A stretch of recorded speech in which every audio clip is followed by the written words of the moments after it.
Hello बच्चा लोग, तो स्वागत है आपका नेक्स्ट टॉपर जीके की क्लास में। तो आज हम लोग देखेंगे एंशिएंट हिस्ट्री, भारत के प्राचीन इतिहास से मोस्ट इंपॉर्टेंट टॉपिक सिंधु घाटी सभ्यता या हड़प्पा सभ्यता। ध्यान रखिएगा बच्चा लोग कि इस टॉपिक से हर एक एग्जाम में, चाहे आप रेलवे का एग्जाम दे रहे हो, एसएससी का एग्जाम दे रहे हो या किसी स्टेट स्पेसिफिक एग्जाम दे रहे हो, चाहे बिहार, यूपी, हरियाणा का एग्जाम दे रहे हो, वहां पे इस टॉपिक से आपको कम से कम एक क्वेश्चन मिलेगा ही मिलेगा। तो ध्यान रखिएगा, आप जिस भी स्टेट के हो, जो भी एग्जाम देते हो, ये टॉपिक आपके लिए बहुत ही ज्यादा इंपॉर्टेंट है। ध्यान से देखिए कि एसएससी के अपर एग्जाम में भी, सीजीएल में भी, सीपीओ में भी, एमटीएस, जीडी, हर एक एग्जाम में ये क्वेश्चन यहां से बनता है। ठीक है, तो चलिए बिना किसी देरी के शुरू करते हैं सिंधु घाटी सभ्यता या हड़प्पा सभ्यता। देखिए, पिछले क्लास में हमने भारतीय इतिहास को 3 खंडों में बांट दिया था। एक खंड को हमने कहा था प्रागैतिहासिक काल, एक खंड को हमने बोला था आदि ऐतिहासिक काल और एक खंड को बोला था हमने ऐतिहासिक काल। इस खंड को बांटने का सबसे बड़ा कारण था कि हमारे पास प्रागैतिहासिक काल में सिर्फ और सिर्फ पुरातात्विक साक्ष्य उपलब्ध है और इसी को स्टडी करके हम पता लगाते हैं कि प्रागैतिहासिक काल के जो लोग हैं उनका जीवन किस तरह से था, यानी कि लिखित साक्ष्य हमारे पास नहीं है इस समय में। इसी तरह आद्य ऐतिहासिक काल में हमारे पास लिखित साक्ष्य बोला जाए तो इसको है ना हम या साहित्यिक साक्ष्य भी बोल सकते हैं। इसी तरह आद्य ऐतिहासिक काल में साहित्यिक साक्ष्य तो हमें मिला है, लेकिन सबसे बड़ा प्रॉब्लम यह है कि हमने अभी तक इसको डिकोड नहीं कर पाए, यानी कि उसको हम पढ़ नहीं पाए। तो जब पढ़ नहीं पाए हैं तो ये साहित्यिक साक्ष्य हमारे लिए हो के भी नहीं होने के बराबर है। तो इस काल के लोगों के बारे में भी हम जानकारी पुरातात्विक साक्ष्य के आधार पे ही लगाते हैं। फिर थर्ड है हमारा ऐतिहासिक काल, जिसमें हमारे पास पुरातात्विक साक्ष्य भी है और साहित्यिक साक्ष्य भी हमारे पास उपलब्ध है और दोनों को हमने डिकोड करके पता लगाते हैं ऐतिहासिक काल किस तरह का काल था। अब देखिए, प्रागैतिहासिक काल में हमने पिछले क्लास में पाषाण काल के बारे में पढ़ा हुआ था। आज हम लोग देखेंगे हड़प्पा सभ्यता या सिंधु घाटी सभ्यता, जिनको हम आद्य ऐतिहासिक काल में रखते हैं। और ऐतिहासिक काल जो है हम लोग अगले लेक्चर से स्टार्ट कर देंगे। तो चलिए, हमने पिछले क्लास में पाषाण काल को पूरा खत्म किया था, जिसमें हमने आपको बताया था कि पाषाण काल बहुत लंबा टाइम था, जिसको हमने 3 हिस्सों में बांटा था, पूरा पाषाण, मध्य पाषाण और नव पाषाण काल। जिसमें हमने बहुत सारा फैक्ट बताया था कि मध्य पाषाण में सबसे पहले पशुपालन किया जाता है, नव पाषाण काल में सबसे पहले कृषि और बस्ती की अवधारणा हुई, जिसमें मैंने मेहरगढ़ के बारे में बताया था। मध्य पाषाण काल में पशुपालन के बारे में मैंने आदमगढ़ और बागोड़ के बारे में जिक्र किया था और ये सारे चीज आपके एग्जाम में आ रहा है। ठीक है, चलिए अब आते हैं हड़प्पा सभ्यता या सिंधु घाटी सभ्यता।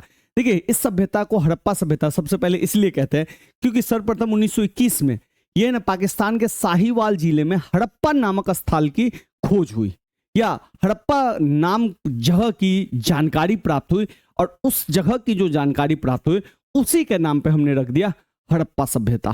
ठीक है, दूसरी ओर 1922 में फिर मोहनजोदड़ो की खोज हुई और मोहनजोदड़ो के साथ साथ अन्य स्थलों का पता चला और ये जितने भी स्थल का पता लगा मोहनजोदड़ो के बाद, ये सारे मोहनजोदड़ो के बाद जो भी स्थल का पता लगा ये सब सिंधु घाटी नदी के आसपास थे, यानी कि जो सिंधु नदी इधर बहती है तो इसी के आसपास सारा सभ्यता पनपा। इसीलिए इस सभ्यता का नाम सिंधु घाटी सभ्यता रखा गया, यानी कि पहला खोज हड़प्पा हुआ तो इसलिए हड़प्पा सभ्यता बोला गया और बाद में जो भी नगरों की, जगहों की, शहरों की खोज हुई वो सब सिंधु नदी घाटी के आसपास मिला, इसलिए इसका नाम सिंधु घाटी सभ्यता रखा गया। हड़प्पा सभ्यता का जो क्षेत्रफल अगर हम बात करें वो है 12,99,600 वर्ग मील है, जो कि बहुत ही ज्यादा है। तो चलिए भैया, सिंधु सभ्यता का उद्भव कैसे माना जाता है? तो 2 हिस्टोरियन, एक व्हीलर और गार्डन, दोनों कहते हैं ये मेसोपोटामिया के ही लोग हैं जो सिंधु सभ्यता को बनाए। मेसोपोटामिया कहाँ था? तो फारस की खाड़ी के आसपास एक सभ्यता थी, मेसोपोटामिया की सभ्यता। यही लोग कहा जाता है कि सिंधु सभ्यता के पास आए। समुंदर मार्ग से कुछ लोग कहते हैं आए, कुछ लोग कहते हैं लैंड मार्ग से आए। तो इनके बारे में भी डिबेट है, क्योंकि हमारे पास कोई भी ऐसा साहित्यिक साक्ष्य नहीं है जिसको हम डिकोड करके बता पाए कि इन लोगों ने, ये लोग क्या सोचते थे, कहाँ से आए, क्या करते थे, कुछ नहीं है। साहित्यिक साक्ष्य तो है, साहित्यिक स्रोत तो है हमारे पास सिंधु घाटी सभ्यता को लेके, हड़प्पा सभ्यता को लेके, लेकिन अभी तक हम इसको पढ़ नहीं पाए हैं। अब बात करते हैं भाई सिंधु घाटी सभ्यता का भौगोलिक विस्तार। देखिए भाई, उत्तर में ये मांडा जम्मू कश्मीर तक फैला था, दक्षिण में ये महाराष्ट्र के देमाबाद तक फैला था। उसी तरह आपको पूरब में सुतका गेंडोर तक मिलेगा जो बलूचिस्तान में है, और पश्चिम में पूरब में आपको आलमगीरपुर उत्तर प्रदेश तक मिलेगा। तो ये हो गया पश्चिम, ये हो गया पूरब, ये हो गया आपका उत्तर, और ये हो गया आपका दक्षिण। इतना बड़ा फैलाव था, ये आप मैप में देख सकते हो। जैसे देखिए, ये पूरा मैप है इसका, इतने दूर एरिया में ये फैला हुआ था सिंधु घाटी सभ्यता। यहाँ पे आप देख सकते हैं मांडा जो है, आपको यहाँ पे है मांडा जो चिनाब नदी के किनारे है। इसी तरह दक्षिण में आप दहमाबाद देख सकते हैं जो नर्मदा नदी के किनारे है। उसी तरह आपको दासक नदी में आप देख सकते हैं सुतका गेंडोर जो एकदम पश्चिम में है, बलूचिस्तान में है। और हिंडन नदी के किनारे आप देख सकते हैं आलमगीरपुर है जो कि मेरठ जिला में पाया जाता है, हिंडन नदी के किनारे। और ये पूरा एरिया आप अगर इस तरह से करें तो ये पूरा हड़प्पा सभ्यता का एरिया था, बहुत बड़ा एरिया था भारत के पश्चिम में। अब बात यह उठता है कि हड़प्पा सभ्यता आखिरकार इतनी विशेष सभ्यता क्यों थी। तो सबसे बड़ी विशेष सभ्यता ये थी कि हड़प्पा सभ्यता का जो कालक्रम है आज से 2500 बीसी पहले है और 1800 बीसी तक चला है, यानी कि लमसम 600-700 साल ये सभ्यता चली। 2500 बीसी का अर्थ आपको पता होगा ईसा मसीह का जो जन्म हुआ उससे 2500 साल पहले, और ईसा मसीह के जन्म से 1800 साल पहले ये सभ्यता खत्म हो गई। कई जगह आपको 1750 भी दिखेगा, तो ये ध्यान रखिएगा। हिस्ट्री में थोड़ा बहुत 50 साल 100 साल का अंतर दिखे तो उसको आप कॉन्क्रीट नहीं मानिएगा, एक अनुमान तरह लमसम होता है ये समय। तो ये सभ्यता इसलिए इतनी इंपॉर्टेंट थी कि आज से अगर हम बात करें तो 4500 साल पहले की बात कर रहे हैं, और ईसा मसीह के जन्म से बात करें तो 2500 साल पहले, ईसा मसीह से 2500 बीसी ईस्वी पूर्व की बात करें तो वो सभ्यता जो थी एक तरह से नगरीय सभ्यता थी। उनके घर जो थे वो कच्चे मकान नहीं थे, पक्के मकान थे, पक्की ईंटों से बनाए जाते थे। ईंटों का अनुपात जो था बहुत अच्छा था, नाली उनके यहाँ जो थी ढकी हुई थी, जल निकासी की प्रणाली बहुत अच्छी थी जो आज भी आपको नहीं दिखेगा। तो इसलिए ये सभ्यता बहुत ही ज्यादा विलक्षण थी। तो हड़प्पा सभ्यता की नगर योजना की बात करें, अच्छा मैं हड़प्पा जगह की बात नहीं कर रहा हूँ, पूरा हड़प्पा सभ्यता की बात कर रहा हूँ। तो सिंधु घाटी सभ्यता या हड़प्पा सभ्यता में नगर की सड़कें और मकान सुनियोजित ढंग से बनाए जाते थे। सुनियोजित ढंग से बनाने का मतलब है एकदम प्लान करके, ठीक है। मकान बनाने के लिए, घर बनाने के लिए पक्की ईंटों का प्रयोग किया जाता। आज भी आप गांव में जाइएगा तो बहुत सारे घर आपको कच्ची घरें मिलेगी जिसको हम फूस का घर कहते हैं, लेकिन वहां पक्की ईंटों का ही प्रयोग किया जाता था। ईंटें भी थी तो ऐसा नहीं है कि कोई भी साइज है, ईंटों का भी एक निश्चित अनुपात होता था और अधिकांश ईंटें आयताकार होती थी। कई कई जगह गोलाकार ईंटा भी मिला है, लेकिन अधिकांश जो है आयताकार। और लंबाई चौड़ाई ऊंचाई का जो अनुपात होता था 4-2-1 होता था। तो ये अनुपात भी एक फिक्स था, ऐसा नहीं है कुछ भी ईंटा ढाल दिया जाए, ईंटों का अनुपात भी फिक्स था। जो भी सभ्यता के नगर है, चाहे हड़प्पा हो, मोहनजोदड़ो हो, हर सभ्यता के जो भी नगर है ना 2 भागों में विभाजित होता था। एक भाग को हम बोलते थे दुर्ग, एक भाग को हम बोलते थे निचला शहर। निचला शहर और ये होता था दुर्ग। दुर्ग जो होता था उसको है ना दीवारों से घेर दिया जाता था, दुर्ग को दीवारों से घेर दिया जाता था। दुर्ग हमेशा हाईएस्ट पॉइंट पे बनाया जाता था, हाइट वाले पॉइंट पे बनाया जाता था। और ऐसा कहा जाता था जो शासक वर्ग रहते थे या पदाधिकारी लोग रहते थे वो दुर्ग में रहते थे, और निचले शहर में जनता रहता था। जो भी इंपॉर्टेंट चीज होता था सब चीज दुर्ग में होता था, जैसे अन्नागार, जलाशय बड़े बड़े, ये सब क्या होते थे दुर्ग में होता था। तो यही है, नगर को 2 भागों में विभाजित किया गया था। एक भाग छोटा लेकिन ऊंचाई पे बना होता था और नगर का दूसरा भाग अधिक बड़ा था। तो निचला शहर बड़ा रहता था, दुर्ग छोटा होता था।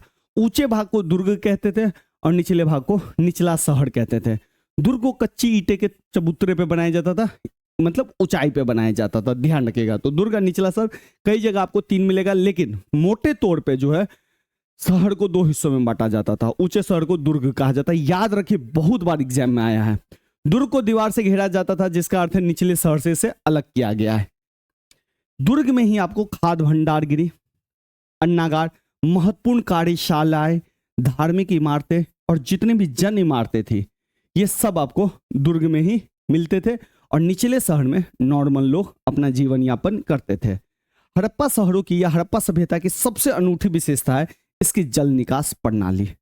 अब जल निकास प्रणाली बहुत ही विशेषता थी। ऐसा माना जाता है कि सड़कों और गलियों को ग्रिड पद्धति जालनुमा से बनाया गया था। सड़कें सीधी थी और एक दूसरे को समकोण पे काटती थी। ग्रिड पद्धति क्या होता है, जैसे ये ऐसे है, ये ऐसे है, देखिए ये है ग्रिड पद्धति। ये बड़ी बड़ी सड़कें होती थी, फिर इसी में ना छोटी छोटी सड़कें काट दिया जाता था ऐसे। और देखिए हर सड़क जो है 90 डिग्री पे मिल रहा है, समकोण पे कट रहा है हर चीज, ठीक है। तो ये बड़ी सड़कें होती थी, ये वाली बड़ी सड़कें, ये वाली बड़ी सड़कें हैं, ठीक है। चलिए इसको मैं थोड़ा सा और भी कलर चेंज कर देता हूँ, नहीं तो आप कंफ्यूज हो जाए। ये बड़ी सड़कें, ये बड़ी सड़कें, और फिर आपको छोटी सड़कें में जाने तो इधर चले जाए, फिर इधर भी छोटी छोटी सड़कें इस तरह से डिवाइड हो जाती थी, इस तरह से, ठीक है। अब ये जो हर सड़क है इसी के आसपास घर को बनाया जाता था, और ये जो घर का पीछे वाले हिस्सा से सड़क से ही नाली बना दी जाती थी कि घर का जो पानी भी निकलेगा वो इस नाली में आ जाएगा।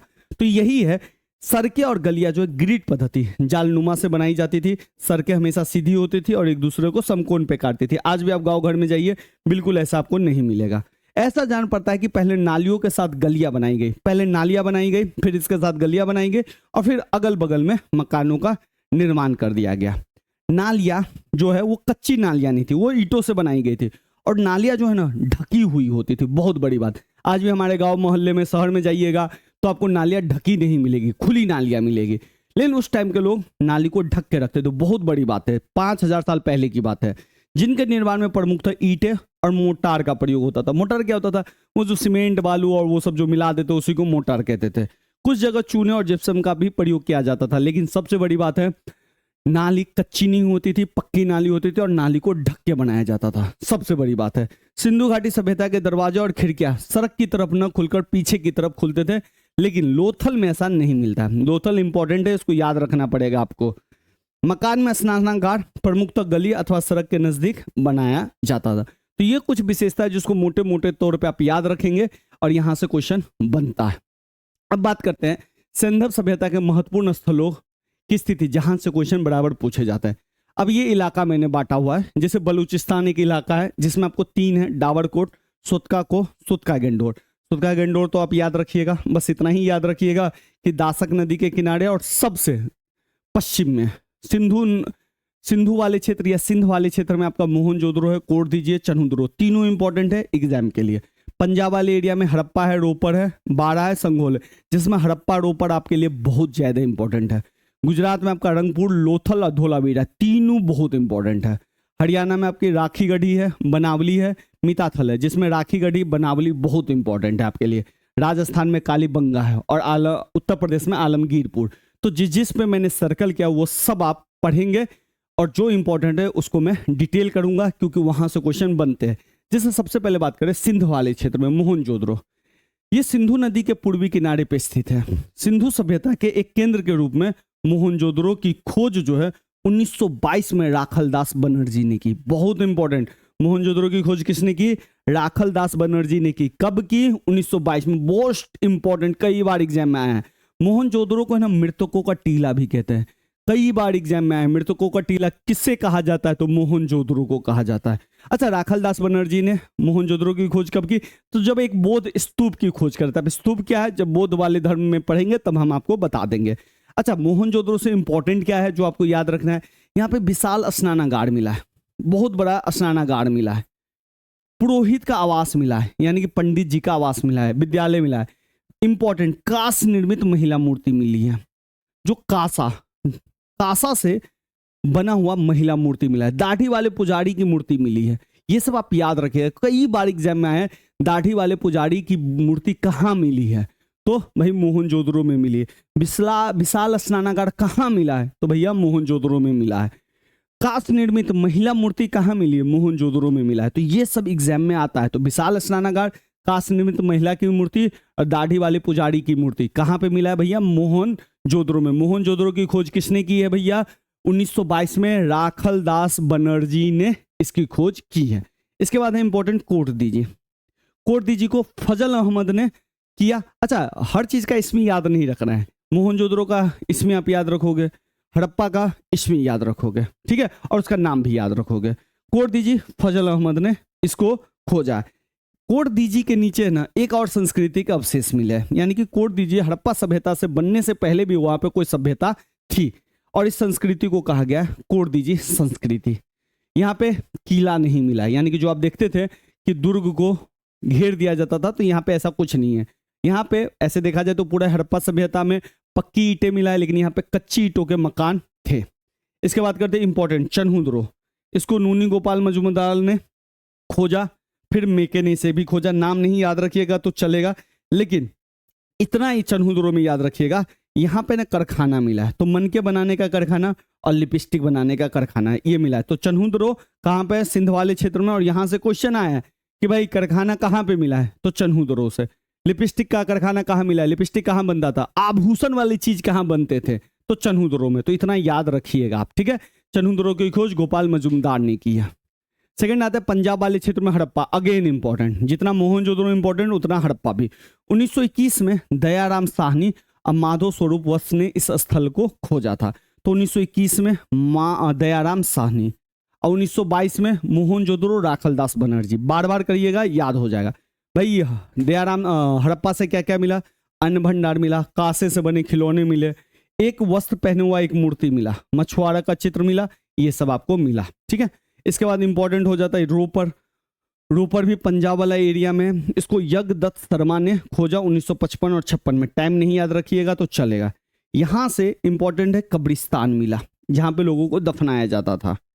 यहाँ पे आभूषण मिला, ताम्र कुल्हाड़ी मिला, चाट फलक मिला और तांबे की कुल्हाड़ी भी यहाँ पे मिला, यानी कि लोहे की खोज नहीं है। कई बार क्वेश्चन आता है कि हड़प्पा सभ्यता में कौन सा धातु नहीं मिला, तो लोहा ऑप्शन में था। लोहा बिल्कुल नहीं, हड़प्पा सभ्यता में लोहा का नामो निशान नहीं है, ध्यान रखिएगा। तांबा मिल जाएगा आपको, कांसा मिल जाएगा, कांस्य मिल जाएगा, तो ये थोड़ा ध्यान रखिएगा। फिर आते हैं गुजरात, रंगपुर। ये मादर नदी के तट पे है और इसकी खोज माधव स्वरूप वत्स ने की थी। Lothal, again 5 star question. ये भोगवा नदी के किनारे और यहाँ पे एक ना बंदरगाह मिला है। बंदरगाह बोलिए, इसी को आप गोदी बोल दीजिए और इसी को आप लोग पतन भी बोल सकते हैं। तो ये कहाँ मिला है? लोथल में मिला है। तो यहाँ पे काठियावाड़ में स्थित है, गुजरात वाले इलाका में गोदी मिली है। समुद्री आवागमन के लिए, व्यापार के लिए यहाँ से जहाजों के थ्रू व्यापार मिलता है। मनकों का एक कारखाना भी मिला और हाथी के दांत भी मिले। लेकिन लोथल, दो चीज याद रखिएगा, गुजरात में है, भोगवा नदी के किनारे है, और दूसरा इंपॉर्टेंट चीज भाई यहाँ पे पतन मिला है, बंदरगाह मिला है। बहुत कई बार एग्जाम में आया। धोलावीरा की खोज जेपी जोशी ने की थी।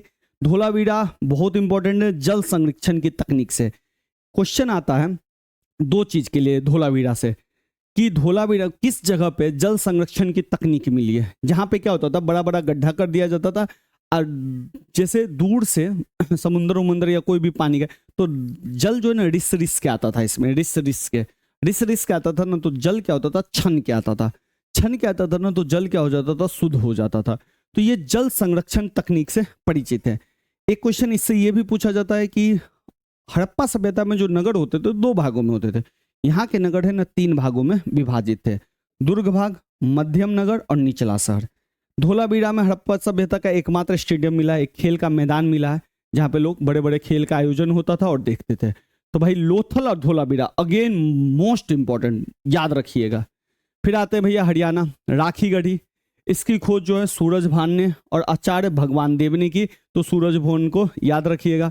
राखी गढ़ी में सिंधु से पूर्व, यानी कि सिंधु सभ्यता से पहले भी जो सभ्यता थी ये मिला है, और यहाँ पे तांबे के उपकरण मिले और सिंधु लिपि युक्त एक लघु मुद्रा भी मिली है।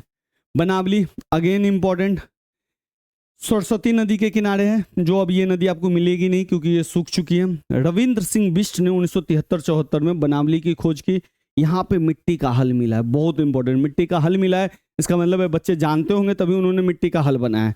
तांबे के बनार्ग मिले, उस्तरे, मन के पशु, बाट बटखड़े, मिट्टी की गोलियां, ये सब मिले। लेकिन अगेन याद क्या रखना है कि भाई सरस्वती नदी के किनारे है, रविंद्र सिंह बिष्ट ने खोजा और मिट्टी का हल मिला। मिट्टी के हल से तो कई क्वेश्चन पूछे गए। चलिए अब बात करते हैं राजस्थान, कालीबंगा अगेन इंपॉर्टेंट। राजस्थान गंगानगर जिले में घग्गर नदी के किनारे है। क्वेश्चन आया हुआ है इसलिए मैं बता रहा हूं। यहाँ पे जो सबसे इंपॉर्टेंट है, जुते हुए खेत के साक्ष्य मिले। जुते हुए खेत यानी कि खेत को वो लोग जोतते थे, यानी कि इसका मतलब है कृषि करते थे। ब्रजवासी ने 1961 में खोजा है, बहुत इंपॉर्टेंट। उत्तर प्रदेश में ज्यादा नहीं है, आलमगीरपुर, बस आपको हिंडन नदी के तट पे लिखना है और बस ये याद रखना है, समझना है हिंडन नदी के तट पे और सबसे पूर्वी है। हड़प्पा सभ्यता में सबसे पूर्वी है आलमगीरपुर। चलिए अब आते हैं यहाँ पे कुछ स्थल है और उनकी स्थिति थोड़ा याद रखिएगा तो अच्छा है। हड़प्पा सभ्यता की सबसे पहले खोज हुई 1921 में। खोज किसने की? दयाराम साहनी ने। अगेन इंपॉर्टेंट याद रखना है, रावी के बाएं किनारे में, या सिंपल रावी नदी के किनारे, अभी पाकिस्तान में। मोहनजोदड़ो की खोज 1922 में हुई, राखल दास बनर्जी ने की। किसमें? सिंधु नदी के किनारे है। सुत्का गंडोर सबसे पूर्वी सभ्यता, ठीक है, 1927 में खोज हुई। ऑरेल स्टाइल और जॉर्ज डेल्स ने की, दस्सक नदी के किनारे है, ये भी थोड़ा याद रखें। चनुद्रो अगेन इंपॉर्टेंट, लिपस्टिक के लिए था, याद है। एम ए मजुमदार ने खोज की, सिंधु नदी के बाएं किनारे है। कालीबंगा घग्गर नदी के किनारे है, याद रखिएगा। बीबी लाल और थापड़ ने की थी। कोट दीजिए फजल अहमद ने, ये भी सिंधु नदी के किनारे। रंगपुर मादर नदी के किनारे है, मादर नदी के किनारे रंगनाथ राव ने इसकी खोज की। मेरे से पूछिएगा कि भैया इसमें कौन कौन सा इंपॉर्टेंट है, तो भाई हड़प्पा, मोहनजोदड़ो, चन्हुद्रो, कालीबंगा, इतना तो भाई आपको याद रखना पड़ेगा इनमें से। फिर रोपर है सतलज नदी के किनारे, यज्ञदत्त सरमानी की, पंजाब में है। लोथल अगेन इंपॉर्टेंट, रंगनाथ राव ने की, भोगवा नदी के किनारे, कई बार क्वेश्चन आया। आलमगीरपुर अभी हमने देखा उत्तर प्रदेश में, हिंडन नदी के किनारे। बनावली रविंद्र सिंह बिष्ट ने, रंगोई नदी के किनारे। धोलावीरा लूनी नदी के किनारे, अगेन बहुत इंपॉर्टेंट है धोलावीरा। सुरकोटदा कच्छ का रन में है। राखीगढ़ी सूरजभान ने खोजा, कोई नदी के किनारे नहीं है, हरियाणा में है। बालाकोट पाकिस्तान में अभी भी है। चलिए तो अब आते हैं सिंधु सभ्यता की लिपि के बारे में। देखिए सिंधु सभ्यता, हमने बोला कि सिंधु सभ्यता में साहित्यिक साक्ष्य तो है लेकिन उसको हम डिकोड नहीं कर पाए। तो जो भी हम सिंधु सभ्यता के लोगों के बारे में जानते हैं वो इनका पूरा तात्विक साक्ष्य, यानी कि जो इन लोगों ने यूज किया, घर यूज किया, महल यूज किया, रोड यूज किया, जो सामान यूज किया, उसके आधार पे हम इन लोगों के बारे में अनुमान लगाते हैं। तो सिंधु सभ्यता की लिपि को हम पढ़ नहीं पाए। लगभग 400 चिन्ह मिले हमको सिंधु सभ्यता में।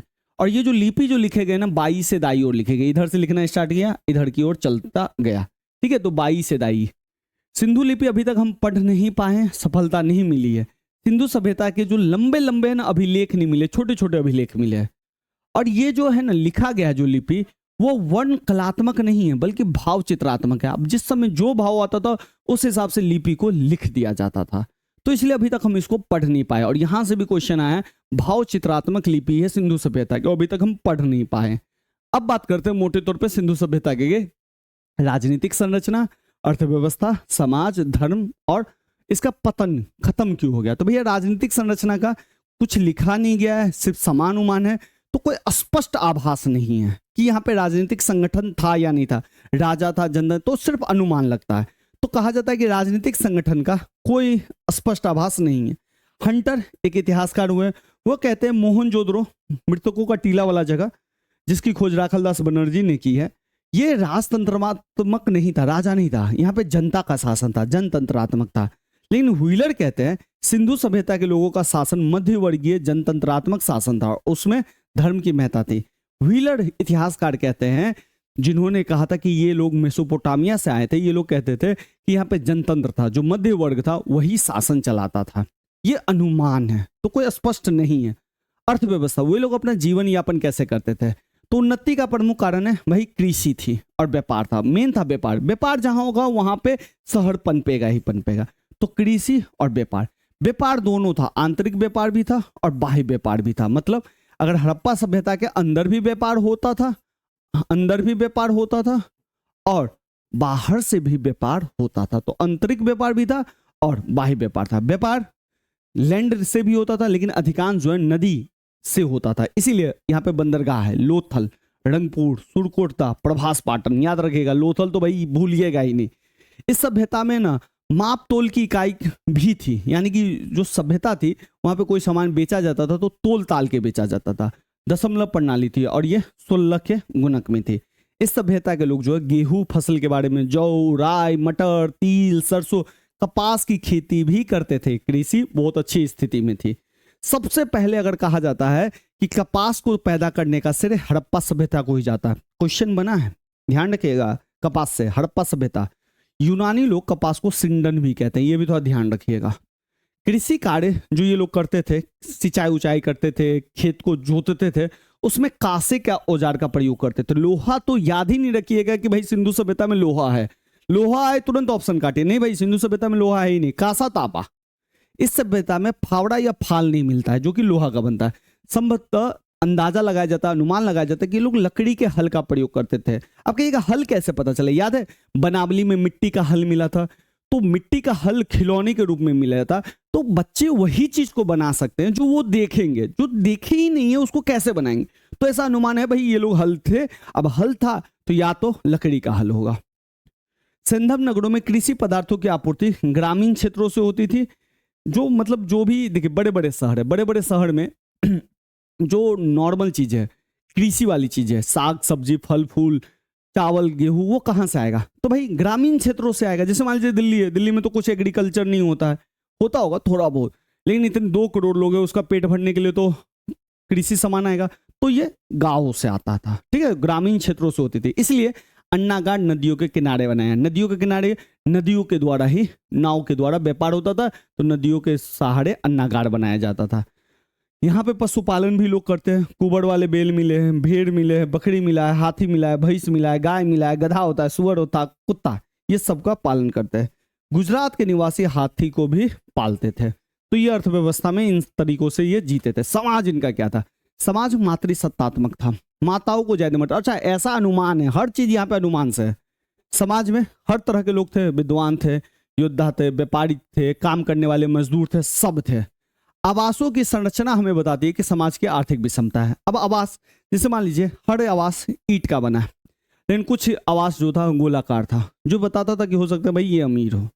आवास 2 मंजिल था, आवास ज्यादा अच्छा था, आवास के अंदर बहुत सारा सामान था, तो ये बताता था कि भाई ये अमीर का है। तो आवासों की संरचना बता देती है कि कौन गरीब का है और कौन अमीर का है। आज भी आप देखिएगा, घर को देख के आप बता सकते हैं कि कौन अमीर है कौन गरीब है। तो आवासों की संरचना, आवास जिस तरह से घर बने थे, इससे पता चलता है कि यहाँ पे भी विषमता थी, हायरार्की थी, गरीबी अमीरी थी। स्त्री और पुरुष दोनों आभूषण पहनते थे। अब कहिएगा पुरुष भी आभूषण, हाँ आभूषण, पुरुष का मतलब आभूषण का मतलब ये नहीं होता। आज भी देखिए हमारे यहाँ जो लड़के हैं, पुरुष है, वो कान में बाली पहनते हैं, गले में कुछ डालते हैं, हाथ में कंगन टाइप का, कड़ा टाइप का पहनते हैं, तो इसको ही तो आभूषण कहेंगे। लड़कियां कुछ ज्यादा आभूषण लेती है, लड़के कम आभूषण लेते हैं, तो ये ध्यान रखिएगा। तो आभूषण लेते थे। चनहुदरों में लिपस्टिक के साक्ष्य मिले, यानी कि लिपस्टिक कारखाना था वहां पे। यहाँ के लोग सूती और ऊनी दोनों प्रकार के वस्त्रों का प्रयोग करते थे, यानी कि गर्मी और ठंडी दोनों पड़ता था, ठंडी से बचने का उपाय भी जानते थे। इस सभ्यता के लोग शाकाहारी और मांसाहारी दोनों थे। मनोरंजन के लिए चौपड़, पासा खेलते थे। अंत्येष्टि में पूर्ण समाधिकरण सर्वाधिक प्रचलित था, जबकि आंशिक समाधिकरण और दाह संस्कार भी था। एक तो नदी में समाधि ले लेते थे, दफना भी जाते थे और जला भी देते थे। तो ये सब यहाँ पे था। यहाँ के जो लोग हैं युद्धों में ज्यादा विश्वास नहीं करते थे, बस शांति प्रिय ज्यादा थे, प्रेम से उनको जीवन जीना था। तो यहाँ पे भी क्वेश्चन आया है, युद्ध प्रिय शांति प्रिय ज्यादा था, युद्ध प्रिय कम था, क्वेश्चन आया हुआ है। अब आते हैं धर्म के बारे में। भाई यहाँ के लोग जो है हर तरह का धर्म की पूजा करते थे, भगवान का भी प्रकृति का भी। तो सिंधव निवासी ईश्वर की पूजा मानव, वृक्ष और पशु तीनों रूप में करते थे। बलि प्रथा के दृश्य होने के आधार पर बलि प्रथा का भी अनुमान है यहाँ पे। ये लोग मातृदेवी, रुद्र देवता, लिंग योनि की पूजा करते थे। इसके अलावा वृक्ष, पशु, सांप, पक्षी इत्यादि सब की पूजा करते थे, यानी कि इन लोगों ने प्रकृति का भी पूजा शुरू किया। कालीबंगा से जहां पे जुते हुए खेत मिले थे, अग्नि कुंड के साक्ष्य मिले, और इस आधार पे कहा जाता है अग्नि और स्वास्तिक की भी पूजा होती है। जो स्वास्तिक की बात हम लोग करते हैं, यहाँ पे इनकी भी पूजा होती थी। देखिए कितना पुराना है और आज भी हमारे साथ जुड़ा हुआ है।